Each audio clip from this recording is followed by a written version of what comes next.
Ask any education expert what the achievement gap is, and they'll tell you the persistent gap in academic achievements between white and minority students, between affluent and low-income students, between English-speaking and non. Our children are struggling to make the basic tuition payments. They're coming home in their second year because there isn't enough. The federal government has made some grants available, but it hasn't been enough.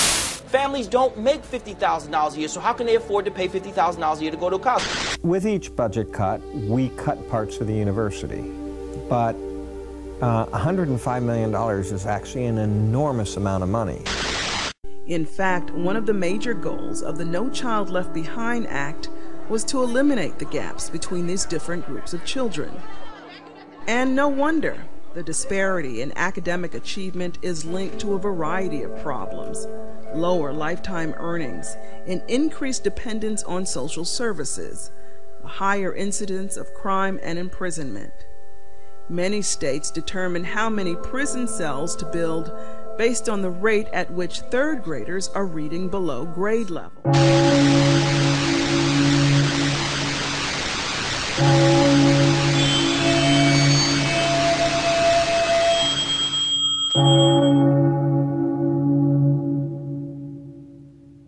Dear Father America,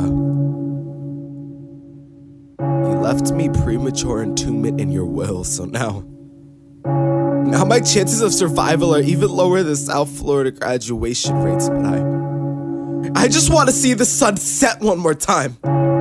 Just so I can watch raw face-paint Picassos on Nix's womb, see even the stars of arts and crafts, but instead, funeral hosts fight my rigor mortis by sewing my eyelids shut with the yarn from canceled home ec courses. Politicians dig my grave with spades composed from relic paintbrushes. You lay me to rest inside a coffin composed from the folds of abandoned notebooks held together by Elmer's glue and the spit from muzzled poets. I can't breathe. So as you place my head perfectly positioned on this pillow made from graffiti tags on jailsport bags stuffed with disregarded balls of paper covered in third period pencil sketches, told the birds to keep flapping their wings. So I never will. I've got a dinner date with earthworms tonight. The main course, me. And for dessert, my creativity. You bury me alive, boxing our minds within lies. We have been buying your bull crap for far too long, so call our government eHarmony, because all you do is sell. Mates, give me a break. You don't give a damn about our education. Forget adjectives and nouns. The only sentence that you want us to be able to finish is a lifelong one, and we can't even protest, see? You may give us the FCAT, but there is no SAT for future inmates. So what else can we do but plead no contest? Are you listening? Forget prepositions and predicates. Shoot, to be verbs are oxymoronic because you don't want us to be anything. You bury us alive. Together as a force to be reckoned with. No more.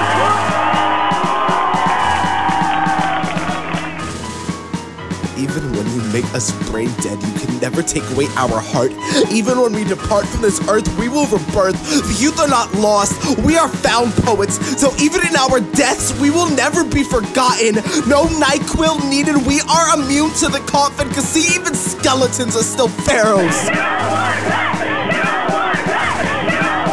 So call us the regeneration, and our demons, we will beat them. It ain't nothing but masturbation, so quit playing with yourselves. This is not an institution of a higher level education. The only thing high about the school are its students. So dear Mr. President, please clarify something for me. How the hell are you cutting Pell Grant funds and telling the nation that you still give a damn about higher level education? See, it may not have to make sense to make dollars. I learned that from Lil Wayne, but dear Mr. President, my basic understanding of economics has taught me that you need to make sense in order to make change. You bury us alive, locking us within these cardboard coffin cradles, isolating us from humanity, leading leading cause of depression is loneliness. Depression leads to suicide, and last year, there were twice as many teenage deaths due to suicide than to HIV/AIDS. When will you take bullying seriously? How many more have to die before you open your eyes? So we will take blacklight pens and write Bush and Obama on our trigger fingers and Charlie Chris on our wrists, so that when they see us sign our suicide, they will learn who the true murderers are. You bury us alive.